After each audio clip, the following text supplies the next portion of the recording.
Heart disease is the #1 killer of both men and women in the United States, a fact we take to heart at Pikeville Medical Center. Education and awareness is key to avoiding this deadly disease. Heart disease, why risk it? In recognition of National Heart Health Awareness Month, here's a member of the Pikeville Medical Center Heart and Vascular Institute team with today's Heart Moment. Hello, my name is Shamik Aikat.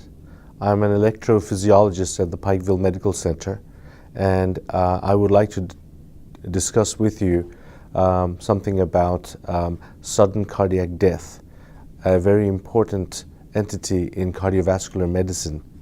A lot of you may not be aware, but more than half the people who die of heart disease actually die of a specific condition known as sudden cardiac death.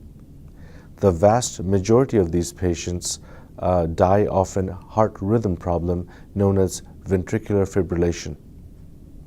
Ventricular fibrillation is a life-threatening arrhythmia which requires resuscitation and an electric shock using a defibrillator to bring these patients back to life.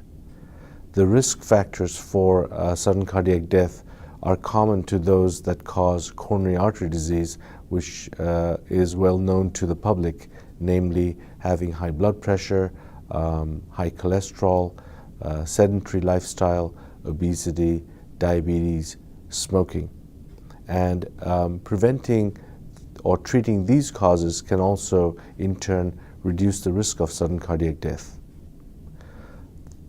A stark fact is that only 8% of people who suffer sudden cardiac death in the community who get resuscitated actually get discharged from hospital and get to go home. We as physicians are able to identify some patients who are at high risk from sudden cardiac death and are able to treat them to prevent this condition in them. One way is to evaluate them for high risk for sudden cardiac death and give them certain medications. And another option is to implant a cardiac defibrillator which can prevent this condition in them.